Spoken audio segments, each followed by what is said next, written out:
தாய் போல தேற்றி தந்தை போல ஆற்றி தோள் மீது சுமந்திடும் என் ஏசையா. தாய் போல தேற்றி தந்தை போல ஆற்றி தோள் மீது சுமந்திடும் என் ஏசையா. இயேசு கிறிஸ்துவின் நாமத்தில் உங்களை வாழ்த்துகின்றோம். நம்பிக்கையின் தேவனிடமிருந்து நம்பிக்கையின் வார்த்தைகளை தரும் ஆசீர்வாத நிகழ்ச்சி நம்பிக்கையின் குரல். You are watching and listening Voice of Hope. நீங்கள் பார்த்தும் கேட்டுக்கொண்டும் இருப்பது நம்பிக்கையின் கர்த்தராகிய இயேசு கிறிஸ்து நாமத்திலே மீண்டுமாய் உங்களை வாழ்த்துகிறோம். கர்த்தர் இந்த மாதத்திலும் நிறைவாய் உங்களை நடத்துகிறார் என்று விசுவாசிக்கிறோம். பாருங்கள், இந்த நாளிலும் தேவனுடைய நம்பிக்கையின் வார்த்தையை பெற்றுக்கொள்ள நாம் ஆயத்தமாகுவோம். மலை போல துன்பம் என்னை சூடும் போது அதை பனி போல உருகிட செய்பவரே. மலை போல துன்பம் என்னை சூடும் போது அதை பனி போல உருகிட செய்பவரே. கண்மணி போல் என்னை காப்பவரே.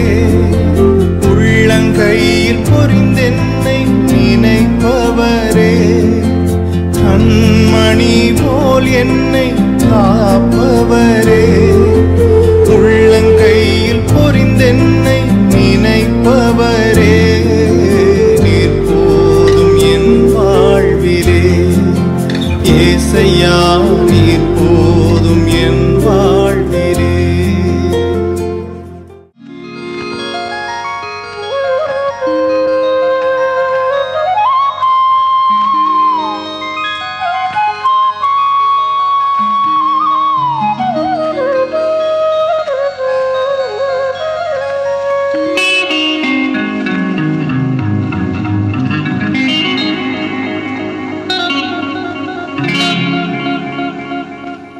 ஆம், கிறிஸ்துவுக்குள் பிரியமானவர்களே, முன் செல்லும் தேவன், நமக்கு பின்னாய் நமக்காக நிற்கும் தேவன், நம்மை காக்கும்படி செயல்படுகிற ஒரு தேவன். இந்த மாதத்திலும் நம்முடைய வல்லமையின் கிரியைக்காக செயல்பட தேவன் ஆயத்தமாய் இருக்கிறார். அவரை நம்புவோம். சோர்விலிருந்து வெளியே வந்து கர்த்தர் சமூகத்திலே நம்மை முழுவதுமாய் அர்ப்பணித்து கடந்து செல்ல தேவன் நமக்கு உதவி செய்வாராக. தேவ பிள்ளைகளே, இப்படிப்பட்ட ஒரு வல்லமையின் வாக்குத்தத்தத்தை நாம் பெற்றிருந்தோம். நம்முடைய வாழ்க்கையிலே கர்த்தருடைய மகிமையை நாம் உணர முடியாதபடிக்கு, தேவனுடைய கிரியையை நாம் பெற்றுக்கொண்டு அவருக்காக நாம் ஜீவிக்க முடியாதபடிக்கு, தேவ பிள்ளைகளே, நம்முடைய வாழ்விலே உபத்திரவங்கள் நம்மை தேவனை விட்டு விலக்குகிற ஒரு காரியமாயிருக்கிறது. சோர்வின் மூலமாய் நம்மை கர்த்தரை விட்டு பிரிக்க நினைக்கின்ற சத்துரு உபத்திரவங்களை நம்முடைய வாழ்விலே அவன் தந்து நம்மை வேதனைப்படுத்த அவன் நினைக்கிறான். அந்த வேதனையின் மூலமாக தேவ பிள்ளைகளே, நாம் கர்த்தரை மறந்துவிடக்கூடியதா, தேவனுடைய செயல்களை நாம் எண்ணி பாராதபடிக்கு நம்முடைய ஜீவியத்திலே நாம் தேவனை விட்டு விலகக்கூடியதாக அவன் நம் வாழ்விலே கிரியை செய்ய அவன் தீர்மானிக்கிறான். அப்படிப்பட்ட ஒரு சூழ்நிலையிலே தேவ பிள்ளைகளே, கர்த்தருடைய மகிமையை நம்பினவர்களாய், ஏனென்றால் இந்த மாதத்திலே அல்லது வரப்போகிற நாட்களிலே தேவனுடைய இப்படிப்பட்ட ஒரு பாதுகாப்பு தேவனுடைய பிள்ளைகளுக்கு உண்டு என்பதை நாம் அறிந்திருக்க வேண்டும்.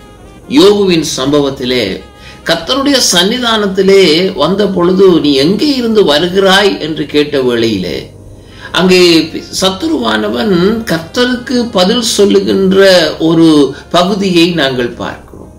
அங்கே அவன் யோபுவுக்காக தேவன் ஏற்படுத்தி இருக்கிற பாதுகாப்பை அவன் விவரித்து வெளியிடுகிறதை பார்க்கும். அங்கே அவன் மிகவும் அழகாக கர்த்தர் அவனுக்காக திட்டம் பண்ணினார். அவனை சுற்றிலும் வேலி அடைத்து அவனுடைய எதையுமே நான் தொட முடியவில்லை, அவனுடைய எதையுமே நான் அங்கே தீங்கை விளைவிக்கும்படி அங்கே என்னால் முடியவில்லை என்கிற ஒரு தோல்வியான ஒரு நிலையை ஒப்புக்கொள்ளுகிறதை அங்கே பார்க்கும். இந்த எத்தனை பேர் நாம் இந்த பகுதியை படித்ததன் பின்பதாக இப்படிப்பட்ட ஒரு மேலான ஒரு கிரியையை, ஒரு கிருபையை தேவன் எனக்கும் உங்களுக்கும் தந்திருக்கிறார் என்று நம்பி இன்றைக்கு வெற்றியோடு வாழுகிறோம் என்று எனக்கு தெரியாது. ஆனால் தேவ பிள்ளைகளே, இன்றைக்கு உண்மை என்னவென்றால், தேவன் இதைவிட மேலாக அவருடைய ரத்தத்தினாலே நமக்கு ஒரு பாதுகாப்பை தேவன் தந்திருக்கிறார். என்னுடைய வாழ்விலே அடிக்கடி நான் நினைத்துக் கொள்ளக்கூடிய அல்லது விசுவாசத்தை தூண்டக்கூடிய ஒரு காரியம் என்னவென்றால், இந்த விதமான ஒரு எண்ணத்தை எப்பொழுதும் ஏற்படுத்தி தேவன் செய்து முடிப்பார். கர்த்தர் அதை நடத்த, அது சிறிய விஷயமாய் இருக்கட்டும், ஒரு வாழ்விலே அல்லது அன்றாடம் செய்கிற ஒரு காரியமாய் இருக்கட்டும், ஆனால் அதை பழக்கப்படுத்தி கொண்ட பொழுது எல்லா இடங்களிலும் ஒரு சமாதானத்தை நான் உணர்ந்தேன். அதற்காக எல்லாம் எனக்கு விடுதலை ஆகிவிட்டது என்பது அல்ல, அல்லது அதை நான் காணவில்லை அல்லது எனக்கு நடக்கவில்லை என்பது அல்ல. ஆனால் தேவ பிள்ளைகளே, அங்கே ஒரு சமாதானத்தை ஒவ்வொரு காரியத்தை சந்திக்கிற பொழுது, ஒவ்வொரு காரியத்தை நாங்கள் முகம் கொடுக்கிற பொழுதிலும் தேவனுடைய சமாதானத்தின் வழிநடத்தலை உணரக்கூடியதாய் கர்த்தர் நமக்கு கிருபை செய்தார். ஆகவே இன்றைக்கு தேவ பிள்ளைகளே, இந்த உபத்திரவம் நம் வாழ்க்கையில் செயல்படுகிற பொழுது அல்லது காணப்படுகிற பொழுது ஒன்றை நாம் நம்புவோம்: கர்த்தர் உங்களுக்கு முன்னே போகிறவர் என்பதும், கர்த்தர் உங்கள் பிறகே உங்களை காக்கிறவராய் அவர் இருக்கிறார் என்பதையும் தேவ பிள்ளைகளை இன்றைக்கு நாம் உணர்ந்து அதை நம்பி வெற்றியோடு கடந்து செல்ல கர்த்தர் நமக்கு உதவி செய்வாரா.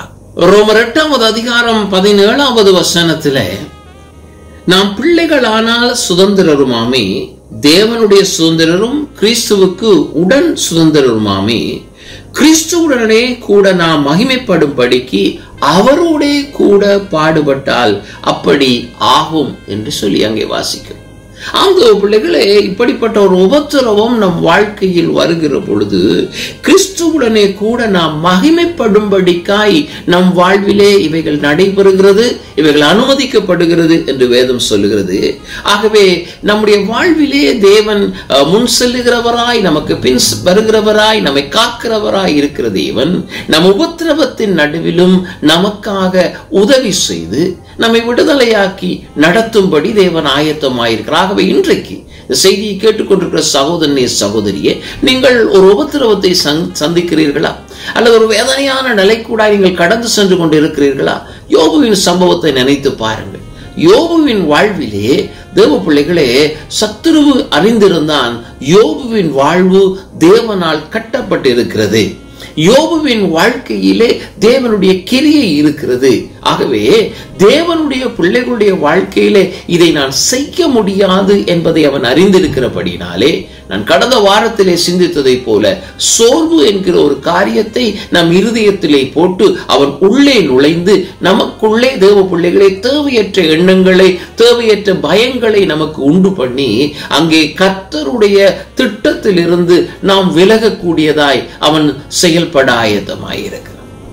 ஆக இந்த நாளிலே தேவ பிள்ளைகளே, நாம் விசுவாசிக்க ஒருவேளை நமக்கு அந்த சூழ்நிலை நமக்கு இல்லாமல் இருக்க, நமக்கு நம்பக்கூடிய பாதைகள் நமக்கு இல்லாமல் இருக்க, ஆனால் கர்த்தர் நமக்காக அந்த பாதைகளை தேவன் உண்டு பண்ணுவார். நான் ரூத்தை குறித்தும் நகோமியை குறித்தும் நான் நினைத்து பார்ப்பது.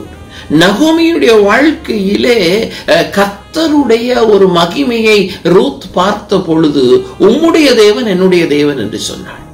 நீர் போகிற இடம் நான் வருகிற இடமாயிருக்கு, உம்முடைய ஜனம் என்னுடைய ஜனம் என்றால் நான் இப்பொழுது அப்படிப்பட்ட ஒரு புதிய வாழ்க்கைக்கு என்னை அர்ப்பணிக்கிறேன் என்றார். பாருங்க, இதுவரைக்கும் அவளுக்கு துன்பம், இதுவரைக்கும் அவளுக்கு துயரம், அவளுடைய வாழ்விலே மகிழ்ச்சி கிடையாது.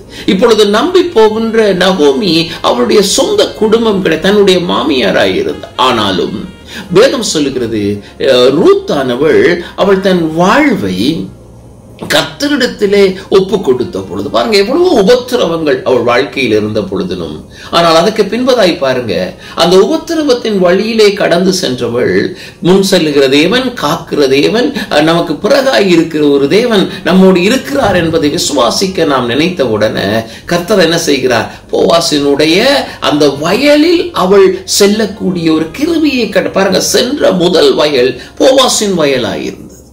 சென்ற முதலிடம் அவளுக்கு ஃபேவரை, அவளுக்கு இரக்கத்தை, அவளுக்கு தயவை உண்டு பண்ணக்கூடியமாய் இருந்தது. தேவ பிள்ளைகளே, இன்றைக்கும் இப்படிப்பட்ட ஒரு உபத்திரவத்தின் நிலையில் நீங்கள் வாழ்ந்து கொண்டிருந்தார், அல்லது இந்த உபத்திரவமானது உங்களுடைய ஜீவியத்திலே கர்த்தருடைய வழியை விட்டு உங்களை விலகச் செய்கிறதாய் அது இருக்குமாக இருந்தால், இன்றைக்கு தேவன் அண்டையிலே திரும்பும்படியாய் இந்த வார்த்தை எங்களுக்கு இன்றைக்கு உதவி செய்வதாக. முன் செல்லுகிற தேவன் இருக்கிறார் என்று நம்புங்கள். உங்களுக்கு பிறகாக உங்களை காக்கிற ஒரு தேவன் இருக்கிறார் என்று நம்புங்கள். தாம் தெரிந்து கொள்ளப்பட்டவருடைய விஷயத்திலே தேவன் அவர் பொறுமையும் நீதியும் நியாயமும் செய்யக்கூடிய தேவன் என்பதை நம்புங்கள். ஆகவே தேவன் உங்களுக்காய் வழக்காடி அவர் கிரியை செய்து உங்களை மேன்மைப்படுத்துவார். 2 கொரிந்தியர் 4வது அதிகாரம் 7வது 8வது வசனங்களை நீங்கள் வாசித்து பார்த்தான். சகோதரனே சகோதரியே, இந்த மகத்துவம் உள்ள வல்லமை எங்களால் உண்டாயிராமல் தேவனால் உண்டாயிருக்கிறது என்று விளங்கும்படி இந்த பொக்கிஷத்தை மண்பாண்டங்களிலே பெற்றிருக்கிறோம். நாங்கள் எப்பக்கத்திலும் நெருக்கப்பட்டு ஒடுங்கி போகிறதில்லை, கலக்கம் அடைந்தும் மனமுறிவு அடைகிறதில்லை, துன்பப்படுத்தப்பட்டும் கைவிடப்படுகிறதில்லை, கீழே தள்ளப்பட்டும் மடிந்து போகிறதில்லை. காரணம் 10வது வசனம் சொல்லுகிறது, கர்த்தராகிய இயேசுவினுடைய ஜீவனும் எங்கள் சரீரத்திலே விளங்கும்படிக்கு. சகோதரனே சகோதரி, இன்றைக்கு தேவனுடைய மகிமை நமக்குள் விளங்கும்படி, எல்லா நிலைகளிலும் கர்த்தருடைய மகிமையை நாம் வெளிப்படுத்தும்படி தேவன் நம்முடைய வாழ்விலே தேவன் நமக்காக செயல்படுகிறார். நம்மை அவர் அழைத்திருக்கிறார், நம்மை தெரிந்து கொண்டிருக்கிறார். ஆகவே உபத்திரவங்கள் உங்கள் வாழ்க்கையில் வருகிற பொழுது, கலக்கங்கள் உங்கள் வாழ்க்கையிலே வருகிற பொழுது, கர்த்தர் அவைகள் உங்கள் வாழ்வில் நடைபெறாதபடிக்கு அவர் என்ன செய்திருக்கிறாராம், ஒரு மட்பாண்டங்களாகிய எங்களுக்குள்ளே இந்த மகிமையின் அனுபவத்தை நாங்கள் பெற்றிருக்கிறோம் என்று அப்போஸ்தலனாகிய பவுல் சொல்லுகிறதை அங்கே பார்க்கிறோம். இதை கவனிக்கிற அருமையான தேவ பிள்ளைகளே, உங்களுடைய வாழ்க்கையிலே எண்ணி பாருங்கள்.